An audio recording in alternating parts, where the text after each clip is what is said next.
안녕하세요, 여러분. 오늘은 밥 프록터의 지혜를 빌려 의식과 부의 깊은 관계에 대해 탐구해보는 시간을 가져볼까 합니다.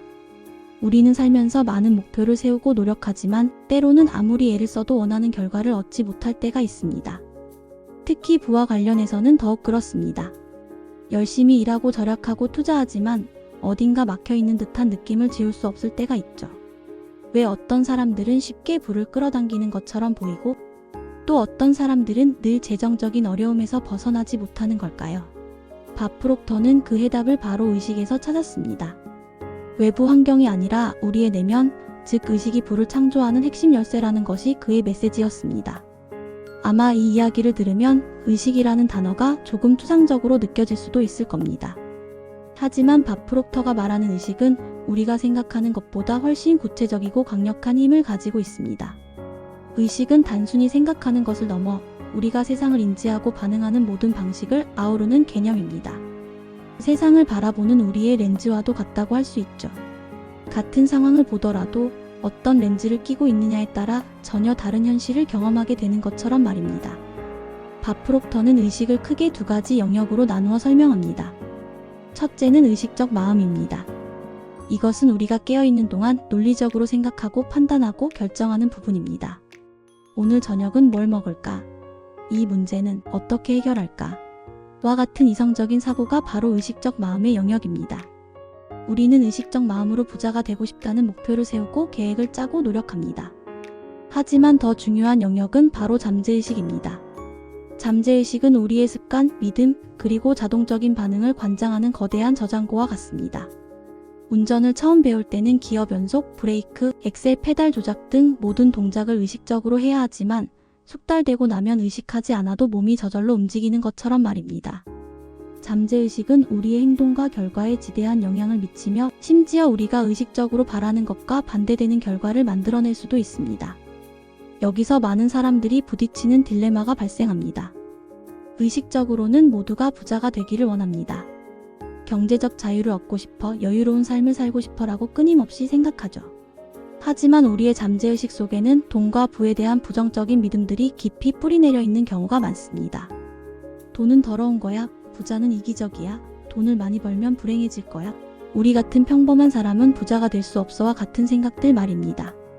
이런 믿음들은 어린 시절부터 부모님이나 주변 환경, 미디어 등을 통해 무의식적으로 주입된 것들입니다. 그렇기에 의식적으로는 앞으로 나아가려 하지만 잠재의식은 브레이크를 밟고 있는 형국이 됩니다. 마치 자동차의 엑셀과 브레이크를 동시에 밟는 것처럼 말이죠. 아무리 노력해도 원하는 만큼 앞으로 나아가지 못하고 제자리 걸음만 반복하게 되는 이유가 바로 여기에 있습니다. 밥 프록터는 이러한 잠재의식 속의 프로그램, 즉 우리의 사고방식과 행동을 지배하는 깊은 정신적 틀을 패러다임이라고 불렀습니다. 패러다임은 우리가 세상을 이해하고 반응하는 방식에 결정적인 영향을 미칩니다. 마치 색안경을 끼고 세상을 보는 것과 같습니다. 노란색 안경을 끼면 모든 것이 노랗게 보이고 파란색 안경을 끼면 모든 것이 파랗게 보이는 것처럼 우리는 우리 안에 형성된 패러다임을 통해 현실을 인식하고 반응합니다. 부에 대한 패러다임이 제한적이라면 아무리 좋은 기회가 눈앞에 나타나도 그것을 알아차리지 못하거나 설령 알아차려도 행동으로 옮기지 못하게 됩니다. 예를 들어볼까요? 같은 동네에 사는 두 사람이 있습니다. 한 사람은 이 동네는 너무 낙후돼서 아무것도 할 수 없어 라고 생각하며 불평만 합니다. 반면 다른 한 사람은 이 동네 사람들에게 어떤 필요가 있을까? 어떤 새로운 가치를 제공할 수 있을까? 라고 질문하며 기회를 찾습니다. 첫 번째 사람은 빈 상가 건물을 보며 한숨만 쉬지만 두 번째 사람은 그 빈 상가에서 새로운 비즈니스 아이디어를 발견합니다. 결국 같은 환경 속에서도 누가 어떤 패러다임을 가지고 있느냐에 따라 전혀 다른 현실을 창조하게 되는 것이죠. 그렇다면 어떻게 이 패러다임을 바꿀 수 있을까요? 그런 패러다임을 바꾸면 되는 거 아니에요? 라고 쉽게 말할 수도 있지만 사실 쉽지는 않습니다. 패러다임은 수십 년 동안 반복된 경험과 주입된 정보가 축적되어 형성된 것이기 때문입니다. 하지만 불가능한 것은 아닙니다. 밥 프록터는 의식적인 반복과 긍정적인 확언 그리고 새로운 사고 패턴의 주입을 통해 패러다임을 재프로그래밍할 수 있다고 강조했습니다. 마치 컴퓨터에 새로운 운영체제를 설치하듯이 우리 마음에도 새로운 부의 프로그램을 설치할 수 있다는 것이죠. 이 과정은 시간과 노력을 필요로 하지만 분명히 우리의 삶을 변화시킬 수 있는 강력한 도구입니다. 밥 프록터의 가르침 중 또 하나 흥미로운 개념은 바로 진동의 법칙과 끌어당김의 법칙입니다. 그는 세상의 모든 것은 끊임없이 진동하고 있으며 우리의 생각과 감정 또한 특정한 주파수의 에너지 진동을 발산한다고 말했습니다. 이 진동이 같은 주파수를 가진 것들을 끌어당긴다는 것이 바로 끌어당김의 법칙의 핵심입니다. 여러분도 경험해 보셨을 겁니다. 어떤 사람 옆에 있으면 왠지 모르게 기분이 좋아지고 에너지를 얻는 느낌을 받지만 또 어떤 사람 옆에 있으면 에너지가 고갈되고 피곤해지는 느낌을 말입니다. 이것은 단순한 성격의 문제가 아니라 그 사람이 발산하는 에너지 진동의 차이일 수 있습니다. 부유한 사람들은 풍요의 주파수에 자신을 맞춰놓고 있습니다. 그들은 의식적으로든 무의식적으로든 부와 성공을 끌어당기는 진동을 발산하죠. 그 결과 적절한 기회와 사람들을 만나게 되고 올바른 타이밍에 올바른 장소에 서게 됩니다. 단순히 운이 좋아서가 아니라 그들이 발산하는 에너지 진동의 자연스러운 결과인 셈입니다. 반대로 결핍의 의식을 가진 사람들은 어떨까요? 그들은 무의식적으로 기회를 밀어내고 나 같은 사람에게는 그런 좋은 일이 일어날 리 없어라는 생각에 사로잡혀 있습니다. 두려움에 기반한 결정을 내리며 실패할까봐 아무것도 시도하지 않거나 부정적인 상황에 더 많이 노출됩니다. 그들이 발산하는 진동이 그러한 현실을 끌어당기기 때문입니다. 여러분의 현재 재정 상태는 어떠신가요? 그것은 단순히 통장 잔고의 숫자가 아니라 여러분이 현재 어떤 주파수에 맞춰져 있는지를 보여주는 거울과도 같습니다.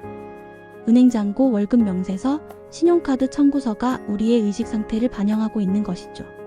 하지만 여기서 중요한 좋은 소식이 있습니다.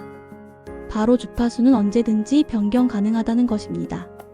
라디오 다이얼을 돌려 원하는 방송을 찾듯이 우리는 우리의 의식 주파수를 풍요의 주파수로 바꿀 수 있습니다. 오늘 우리는 밥 프록터의 가르침을 통해 의식이 부를 창조하는 근본 원리라는 것을 함께 살펴보았습니다. 외부 환경을 바꾸려고만 애쓰기 전에 먼저 우리 내면의 의식을 점검하고 변화시키는 것이 중요하다는 메시지입니다. 단순히 더 많은 시간을 일하거나 더 좋은 직장을 찾는 것만이 답이 아닙니다. 물론 그것들도 중요하지만 진정한 근본적인 변화는 의식의 변화에서 시작됩니다. 우리 안에 어떤 패러다임이 자리 잡고 있는지 인식하고 돈에 대한 나의 감정과 믿음이 무엇인지 관찰하는 것이 바로 변화의 첫걸음입니다. 그리고 우리의 에너지 진동을 긍정적이고 풍요로운 주파수로 높이는 것, 그것이 진정한 부의 시작입니다. 다음 시간에는 이어서 어떻게 하면 부의 의식을 효과적으로 개발할 수 있는지 밥 프록터가 제시한 실천 가능한 방법들을 더욱 구체적으로 다루어 볼 예정입니다. 오늘 들으신 내용을 다시 한번 곱씹어 보시면서 여러분 자신의 의식 상태를 탐색해보는 시간을 가져보시길 바랍니다. 돈에 대해 생각할 때 어떤 감정이 드는지, 어떤 믿음들이 떠오르는지 말입니다. 그 작은 관찰 하나하나가 여러분의 의식을 변화시키고 궁극적으로는 여러분의 현실을 바꿀 수 있는 강력한 씨앗이 될 것입니다.